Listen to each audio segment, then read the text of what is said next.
ॐ नमो भगवते वासुदेवाय नमः। अथ षष्ठोऽध्यायः। विराट शरीर की उत्पत्ति। मैत्रेय ऋषि ने कहा, सर्वशक्तिमान भगवान ने जब देखा कि आपस में संगठित न होने के कारण ये मेरी महतत्व आदि शक्तियाँ विश्व रचना के कार्य में असमर्थ हो रही हैं, तब वे काल शक्ति को स्वीकार करके एक साथ ही महतत्व, अहंकार, पंचभूत, पंच तन्मात्रा और मन सहित 11 इंद्रियां, इन 23 तत्वों के समुदाय में प्रविष्ट हो गए। उनमें प्रविष्ट होकर उन्होंने जीवों के सोए हुए अदृष्ट को जागृत किया और परस्पर विलग हुए उस तत्व समूह को अपनी क्रिया शक्ति के द्वारा आपस में मिला दिया। इस प्रकार जब भगवान ने अदृष्ट को कार्योन्मुख किया, तब उस 23 तत्वों के समूह ने भगवान की प्रेरणा से अपने अंशों द्वारा अधिपुरुष विराट को उत्पन्न किया। अर्थात जब भगवान ने अंश रूप से अपने उस शरीर में प्रवेश किया, तब वह विश्व रचना करने वाला महत्त्वादि का समुदाय एक दूसरे से मिलकर परिणाम को प्राप्त हुआ। यह तत्वों का परिणाम ही विराट पुरुष है, जिसमें चराचर जगत विद्यमान है। जल के भीतर जो अंड रूप आश्रय स्थान था, उसमें वह हिरण्यमय विराट पुरुष संपूर्ण जीवों को साथ लेकर 1000 दिव्य वर्षों तक रहा। वह विश्व रचना करने वाले तत्वों का गर्भ था तथा ज्ञान, क्रिया और आत्मशक्ति से संपन्न था। इन शक्तियों से उसने स्वयं अपने क्रमशः 1 हृदय रूप, 10 प्राण रूप और 3 आध्यात्मिक, आधिदैविक और आधिभौतिक विभाग किए। यह विराट पुरुष ही प्रथम जीव होने के कारण समस्त जीवों का आत्मा है और जीव रूप होने के कारण परमात्मा का अंश तथा प्रथम अभिव्यक्त होने के कारण भगवान का आदि अवतार है। यह संपूर्ण भूत समुदाय इसी में प्रकाशित होता है। यह अध्यात्म, अधिभूत और आधिदैव रूप से 3 प्रकार का, प्राण रूप से 10 प्रकार का और हृदय रूप से 1 प्रकार का है। फिर विश्व की रचना करने वाले महतत्वादि के अधिपति श्री भगवान ने उनकी प्रार्थना को स्मरण कर उनकी वृत्तियों को जगाने के लिए अपने चेतन रूप तेज से उस विराट पुरुष को प्रकाशित किया और उसे जगाया।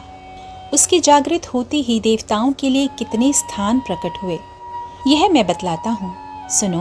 विराट पुरुष के पहले मुख प्रकट हुआ। उसमें लोकपाल अग्नि अपने अंश वागिंद्रिय के समेत प्रविष्ट हुआ, जिससे यह जीव बोलता है। फिर विराट पुरुष के तालुत्पन्न हुआ।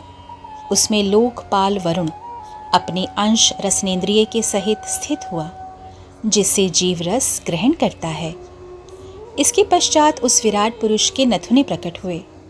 उनमें दोनों अश्विनी कुमार अपने अंश घ्राणेन्द्रिय के सहित प्रविष्ट हुए, जिससे जीव गंध ग्रहण करता है। इसी प्रकार जब उस विराट देह में आंखें प्रकट हुईं, तब उनमें अपने अंश नेतेंद्रिय के सहित लोकपति सूर्य ने प्रवेश किया, जिस नेतेंद्रिय से पुरुष को विविध रूपों का ज्ञान होता है। फिर उस विराट विग्रह में त्वचा उत्पन्न हुई। उसमें अपने अंश त्वगिंद्रिय के सहित वायु स्थित हुआ, जिस त्वगिंद्रिय से जीव स्पर्श का अनुभव करता है। जब उसके कर्ण छिद्र प्रकट हुए, तब उनमें अपने अंश श्रवणेन्द्रिय के सहित दिशाओं ने प्रवेश किया, जिस श्रवण इंद्रिय से जीव को शब्द का ज्ञान होता है। फिर विराट शरीर में चर्म उत्पन्न हुआ। उसमें अपने अंश रोमों के सहित औषधियां स्थित हुईं, जिन रोमों से जीव खुजली आदि का अनुभव करता है। अब उसके लिंग उत्पन्न हुआ। अपने इस आश्रय में प्रजापति ने अपने अंश वीर्य के सहित प्रवेश किया, जिससे जीव आनंद का अनुभव करता है। फिर विराट पुरुष की गुदा प्रकट हुई।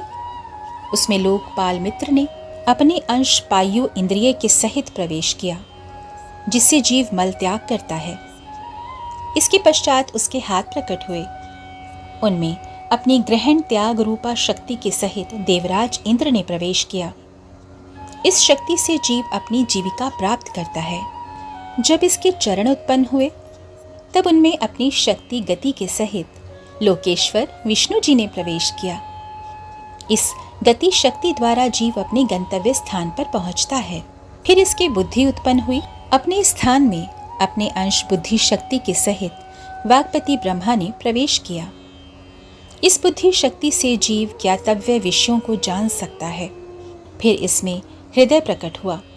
उसमें अपने अंश मन के सहित चंद्रमा स्थित हुआ। इस मनहा शक्ति के द्वारा जीव संकल्प विकल्प आदि रूप विकारों को प्राप्त होता है। तत्पश्चात विराट पुरुष में अहंकार उत्पन्न हुआ। इस अपने आश्रय में क्रिया शक्ति सहित अभिमान रुद्र जी ने प्रवेश किया। इससे जीव अपने कर्तव्य को स्वीकार करता है। अब इसमें चित्त प्रकट हुआ। उसमें चित्त शक्ति के सहित महतत्व स्थित हुआ। इस चित्त शक्ति से जीव विज्ञान चेतना को उपलब्ध करता है। इस विराट पुरुष के सिर से स्वर्गलोक, पैरों से पृथ्वी और नाभि से अंतरिक्ष आकाश उत्पन्न हुआ। इनमें क्रमशः सत्व, रज और तम इन 3 गुणों के परिणाम स्वरूप देवता, मनुष्य और प्रेत आदि देखे जाते हैं। इनमें देवता लोग सत्व गुण की अधिकता के कारण स्वर्गलोक में, मनुष्य और उनके उपयोगी गौ आदि जीव रजोगुण की प्रधानता के कारण पृथ्वी में, तथा तमोगुणी स्वभाव वाले होने से रुद्र के पार्षदगण भूत प्रेत आदि दोनों के बीच में स्थित भगवान के नाभि स्थानीय अंतरिक्ष लोक में रहते हैं। विदुर जी, वेद और ब्राह्मण भगवान के मुख से प्रकट हुए। मुख से प्रकट होने के कारण ही ब्राह्मण सब वर्णों में श्रेष्ठ और सबका गुरु है। उनकी भुजाओं से क्षत्रिय वृत्ति और उसका अवलंबन करने वाला क्षत्रिय वर्ण उत्पन्न हुआ, जो विराट भगवान का अंश होने के कारण जन्म लेकर सब वर्णों की चोर आदि के उपद्रवों से रक्षा करता है। भगवान की दोनों जांघों से सब लोगों का निर्वाह करने वाली वैश्य वृत्ति उत्पन्न हुई और उन्हीं से वैश्य वर्ण का भी प्रादुर्भाव हुआ। यह वर्ण अपनी वृत्ति से सब जीवों की जीविका चलाता है। फिर सब धर्मों की सिद्धि के लिए भगवान के चरणों से सेवा वृत्ति प्रकट हुई और उन्हीं से पहले पहल उस वृत्ति का अधिकारी शूद्र वर्ण भी प्रकट हुआ, जिसकी वृत्ति से ही श्रीहरि प्रसन्न हो जाते हैं। ये चारों वर्ण अपनी अपनी वृत्तियों के सहित जिनसे उत्पन्न हुए हैं, उन अपने गुरु श्री हरि का अपने अपने धर्मों से चित्त शुद्धि के लिए श्रद्धा पूर्वक पूजन करते हैं। विदुर जी, यह विराट पुरुष काल, कर्म और स्वभाव शक्ति से युक्त भगवान की योग माया के प्रभाव को प्रकट करने वाला है। इसके स्वरूप का पूरा पूरा वर्णन करने का साहस कौन कर सकता है।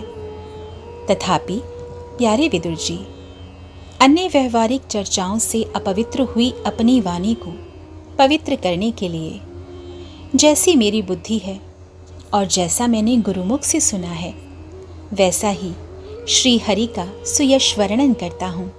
महापुरुषों का मत है कि पुण्य श्लोक शिरोमणि श्री हरि के गुणों का गान करना ही मनुष्य की वाणी का तथा विद्वानों के मुख से भागवत कथामृत का पान करना ही उनके कानों का सबसे बड़ा लाभ है।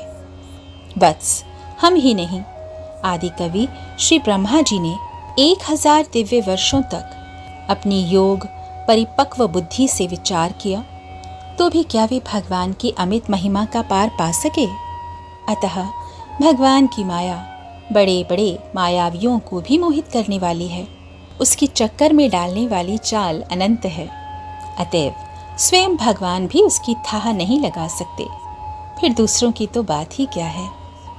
जहाँ न पहुंचकर मन की सहित वाणी भी लौट आती है, तथा जिनका पार पाने में अहंकार के अभिमानी रुद्र तथा अन्य इंद्रियों के अधिष्ठाता देवता भी समर्थ नहीं हैं, उन श्री भगवान को हम नमस्कार करते हैं। 6वां अध्याय समाप्त हुआ। हरे कृष्ण कृष्ण कृष्ण हरे हरे, हरे राम राम राम हरे हरे।